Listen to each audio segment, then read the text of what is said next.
This week on the Shakedown series, a mum in a soccer mum car absolutely smashes the Ngkala rocks. So good it damages fragile egos. Not going to have enough time to get along the beach and back before the tides come back in. We cross to the west side of Fraser Island and really see what this island has to offer.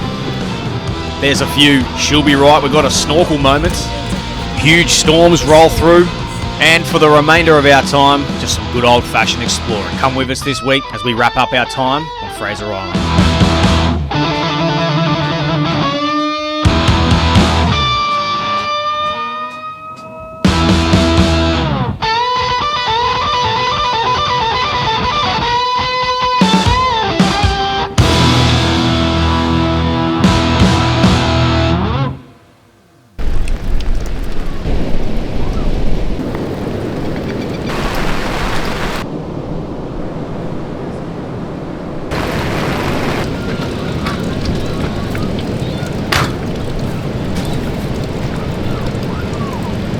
Pretty wet. Might be a good day for the Ngkala rocks though. Extra traction. It's not quite the kind of weather you want when you're on island paradise. Truth, it's not raining too bad. Hopefully it clears up a little bit because we need the solar. Well, maybe that's me just stressing because we like the numbers to be climbing, not decreasing. I feel like anyone in the Caravan game would know what I'm talking about, you know?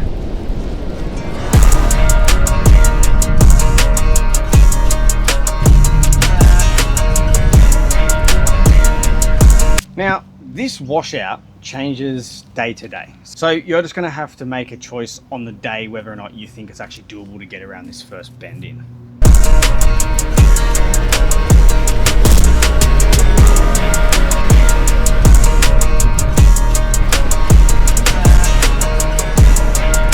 Now from that timber deck section that we just saw going up the hill, pretty much drive straight in, you get to the shop slash servo, and the tap's right out the front. You can use it for free. You can then go back down that timber deck section, back down to the beach, full of water. I know. You're welcome. This is Eli Zone 4, where we camped last week, halfway up 75 Mile Beach. This, for reference, is Happy Valley. So yes, we had to backtrack a little bit to get water before we headed north. Dundabara has the tap symbol on the map, so yes, it has water. We scoped it out with just the four-wheel drive. There is no way you'd get a van in without getting bogged or damaging your van. Just go to Happy Valley. Oh, and for reference of where we are this week, Burad, Zone 7, fairly north. The only campsite that far north that is really suitable for caravans. Anyway, let's move on. One other thing that we have not seen anybody else talk about yet is camping tags. In truth, I've yet to see any other camp displaying this either. We only really knew about it because we stuffed up and underestimated the Dingo's ability to get into our bin bags. They've ripped the whole lid off of it, they've ripped the whole side off it just to get access to some rubbish.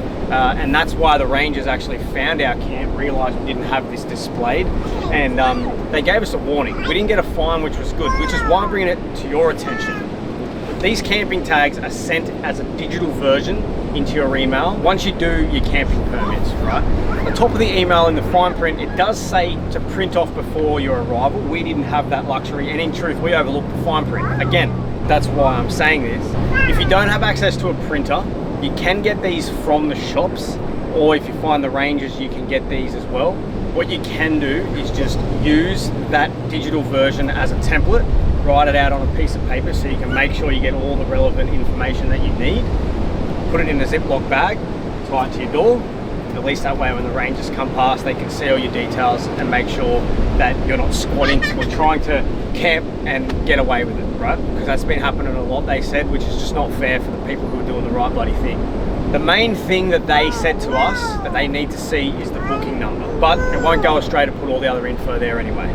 So like Nate said, we underestimated the dingoes, and inside our caravan it's so small we don't actually have internal rubbish bin at all, so this outside spare wheel bag is our bin. Usually it's on the back, but the first night we had a dingo getting real sneaky with it, so when we went for a day trip the next day, we put it up here thinking that the dingoes wouldn't get to it, but when we got back, it was tore to shreds, and we had a letter from the ranger on the door, and that was just our silly fault. We should have known that the dingoes are smarter than you think. They actually say is to overnight put your bin inside your car if you don't have internal storage for it, and then when you go for day trips, obviously put your bin in your caravan if you can. They did say also that if you have open food or really yummy smelling food inside a tent and you're camping in a tent, even a swag with that really thick fabric, the dingoes can tear straight in, because if they can smell a lolly or ice cream or chicken inside your tent, they'll get in there some way. So just be really careful about that. But other than that, you just really need to respect the dingoes. They're actually really bloody smart. So keep 3 eyes on your kids, not just 1.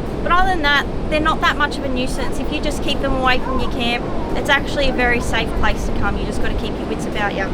Don't let it scare you away. This just proves the quality of this Navigator spare wheel bag. Dingoes still haven't fully torn it apart. It still works, but it just doesn't look as pretty. So good on you, Navigator. It survived dingoes. Another quick thing, we had a mate of ours tell us when they were on Fraser a few years ago, they had a ranger visit them late at night when they were cooking dinner. They didn't realise they dropped a piece of onion on the ground, and they actually got fined $500 because that is technically food left accessible to the dingoes, which is a fine. And also it's just showing the dingoes that you have food accessible around your camp, and they're just going to hang around and wait for you to leave, and they're just going to tear your place apart looking for more food and more onions. So that's just a little bit of a warning of what can happen. Make sure you keep your camp clean at night before you go to get bed. Make sure there's not even a rice speck around. I know kids, they're messy, but just make sure you've cleaned it all up so that dingoes aren't wanting to come near your camp, especially when you've got kids. Alright, enough of the boring stuff. Let's go see if we can get bogged at Ngkala Rocks.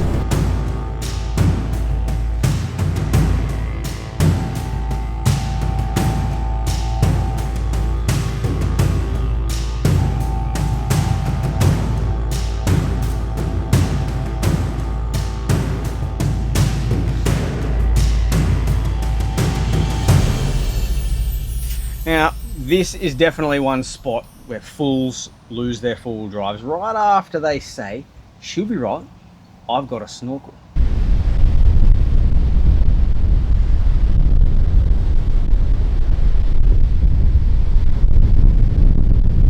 You can really see how the waves lap up pretty high, even in low tide, which was, at the time of filming that, that's when it was.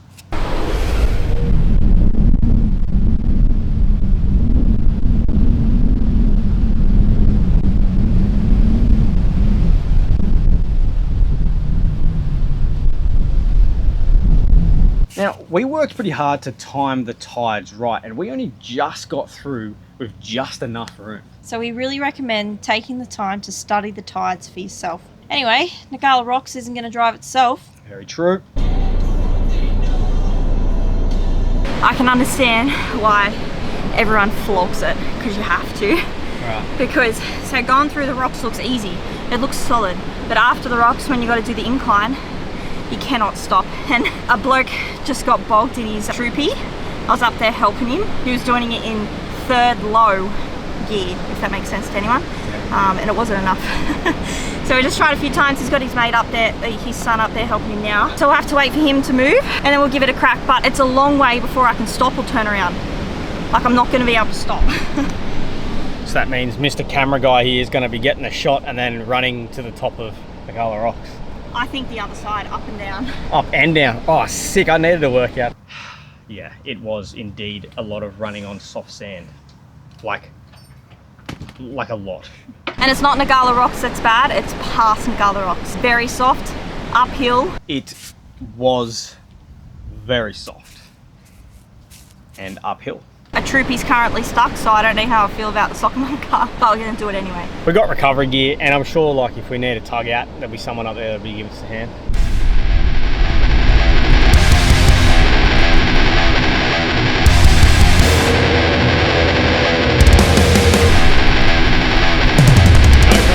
Actually, you know what? Let's go no music, just raw sounds, yeah?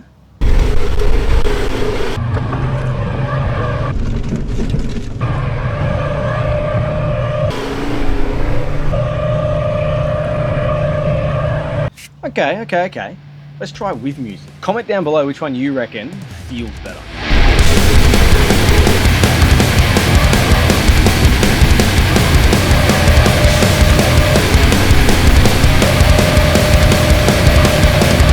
Damn, it's actually kind of hard to choose which does feel better. Tell you what though, music changes everything. Let me show you. Watch.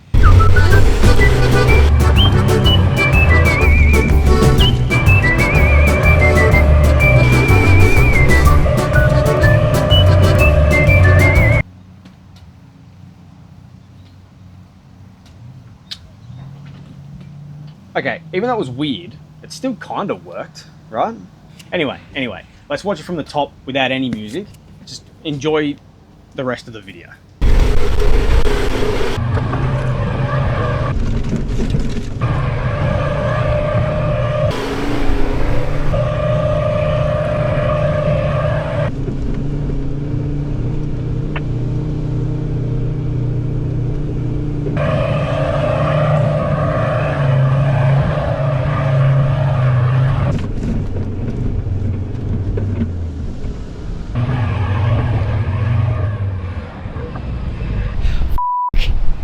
Sorry, Jade, I didn't see him. Well, we made it. I did Ngkala rocks. We are kind of stuck. We are kind of stuck up the top because we've got someone bogged in front of us. But I would say, technically, we didn't get bogged at Ngkala rocks. Oh no, that's pretty good. Technically didn't. Woohoo! That was just second gear low, just for people who care. Yeah. Second gear low, and I just held it to the ground, and it was pretty good. We got how many PSI in the tyres? 16 in the front, 18 in the back. There you go. So I drove to the other side of Ngkala. And I didn't film a damn thing because I had to run to the other side of Ngkala on the soft sand, uphill, in the heat, carrying a camera and max tracks. Copped it. Am I coming through?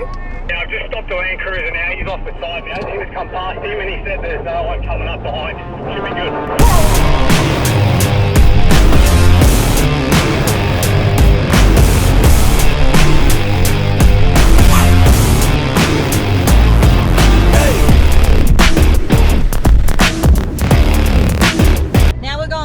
On Ngkala rocks, and it's easy. I ran again to check for more bogged Land Cruisers. Turns out it was either the smell of burning clutch or burning ego in the air, but it was not a good day for Toyota drivers. Yeah, very true. Well, after running the entire length of Ngkala rocks twice, Champagne Pools is going to feel pretty damn good. Let's go.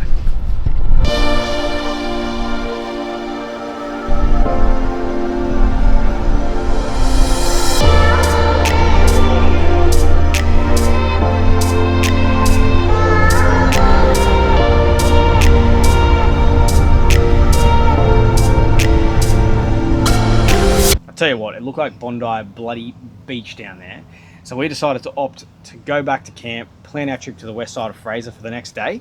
Tell you what, check this place out.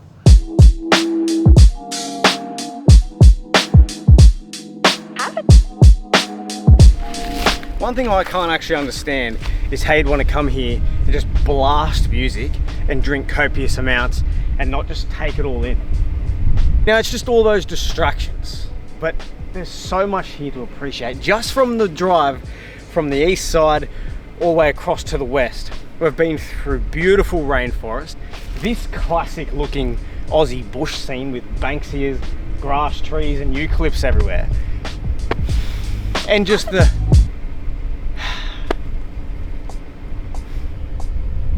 silence and fresh air, eh? This right here is about halfway along the Warrelly track, which connects the eastern and western end. So we're going over to the west side. Let's get over there.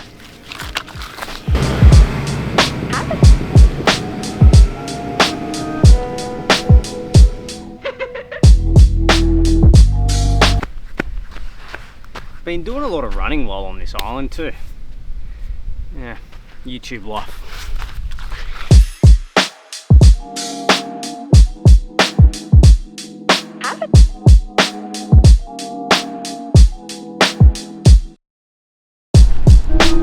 So this is Warrelly Creek, pretty much halfway up the western side of Fraser. Beautiful drive across here, as you saw, my God. And it's perfect swimming. Nice, freezing cold, fresh water. There is rumours, however, of a croc sighting along the west side between Warrelly and Warrinya. I think that's how how you pronounce it? I'll write it on the screen here because I keep forgetting these bloody names. So we are definitely keeping our eye out for that. So the tide today is not going to allow us to get up to Borrowrady, which was where we actually wanted to get to. We tried to find another route to get directly to Borrowrady from the inland tracks. It's fenced off basically with a sign saying regeneration. That's why it's closed. The only way to actually access it is from the beach from either Warrelly Creek here or Warrinya on the other side. We're not going to have enough time to get along the beach and back before the tides come back in. So bit of a shame we're going to miss out on that. Does anyone else get FOMO like that when you're at places like this? You're like, oh, we'll just go up around the next corner. We'll just go up around the next corner. We'll just go up around the next corner, you know? But anyway, that happens a lot. Either way, we're going to enjoy a little bit more time here and then we're going to head back.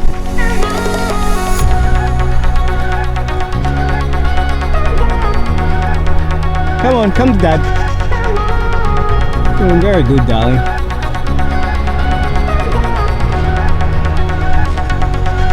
Another good thing about this side of the island, there's much less people here. In fact, there's only 5 or 6 different wheel tracks that I can see from today entirely, which is just much more peaceful. The irony of me saying that right now, watch this, I'll zoom in, hang on. All those cars over there, they all just rocked up right as I said that. Screaming down the beach. Anyway.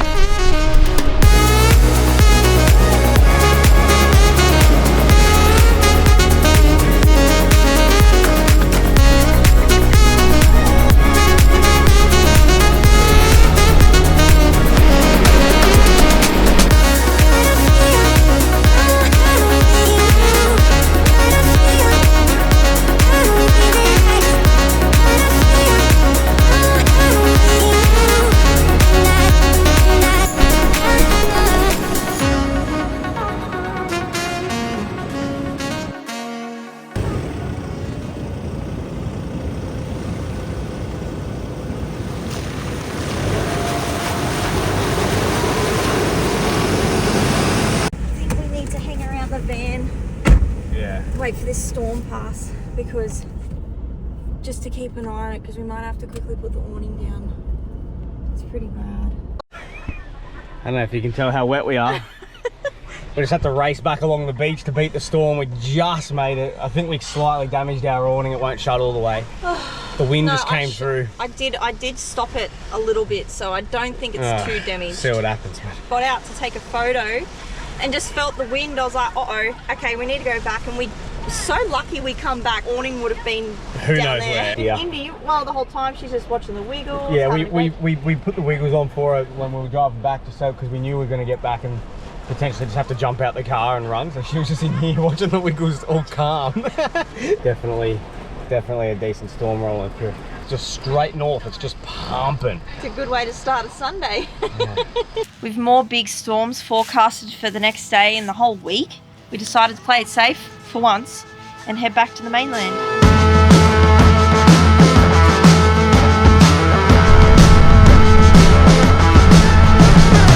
We're leaving Fraser.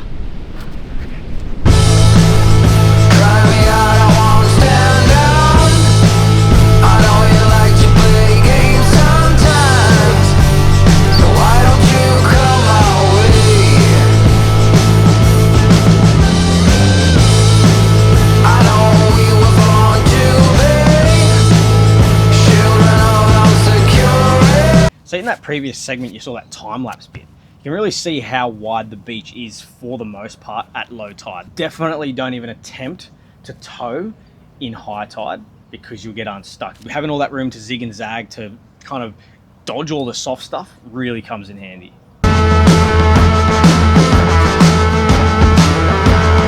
There was no other way around.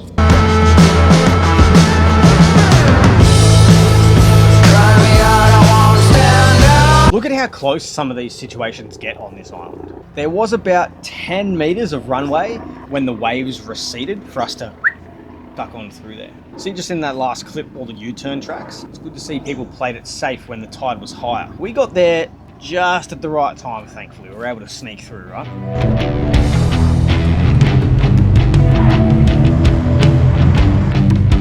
Let's play this in real time because honestly, in my humble opinion, with the right tide pressures, Inskip Point is not as sketchy as others claim to be. Bear in mind, we did have rain the night before though. That probably helped us out a hell of a lot because it was a pretty easy trip off. Check it out.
Well, we're off the island. I tell you what, pretty glad we got off the island when we did, because that night we stayed at Rainbow Beach, just in a caravan park there, to just declutter, get all the sand out and just recoup.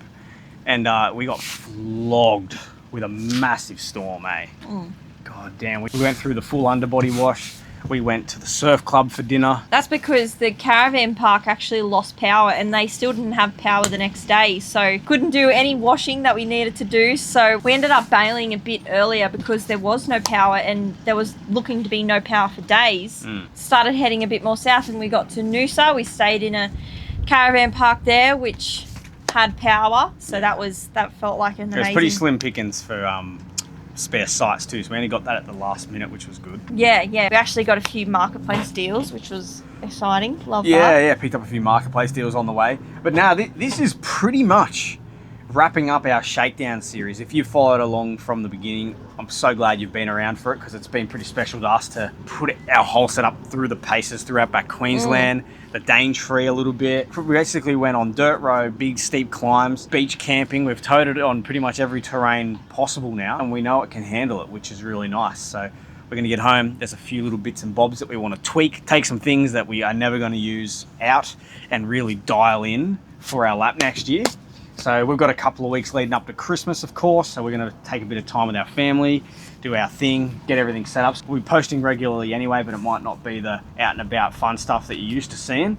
But we're going to stay updated with you guys to let you know what we're kind of doing to the van and what our plans are for next year. But until then... Until next week, we're just getting home, catching up with family that we haven't seen for a few months. Yeah. And last minute Christmas shopping. Oh my God, that's I gotta do that. This whole shakedown series, definitely recommend if you're gonna go for a lap, do a shakedown, because I'm feeling big time. I'm feeling a lot more confident in our setup now.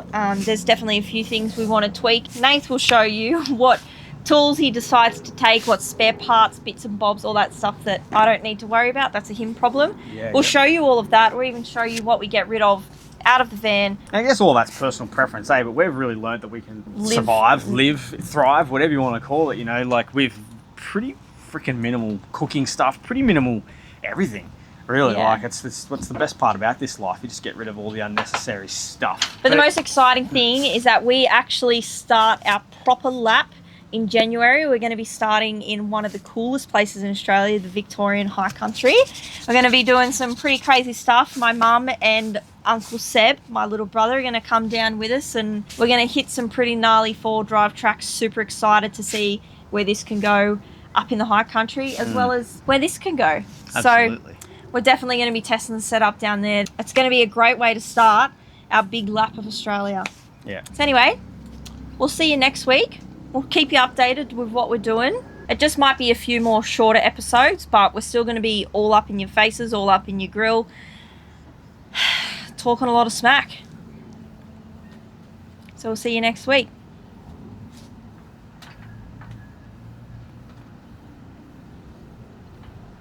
Anything you want to add, or are you going to sit there like a stunned mullet? Pretty stunned and mulletish, to be honest. Well, I'm hungry. Yeah, same. You hungry? So in other words, I'm hoping you're watching this, if you're still watching, I'm hoping you're watching this after dinner. Beer, wine, whatever it might be, snacks, lounge, crossed feet. How much of that am I getting right now? Huh? Am I just describing your situation to a T? Or maybe it's like phone sideways toilet. That's a classic for us blokes, isn't it? Phone sideways toilet, is that you right now? Yeah, anyway.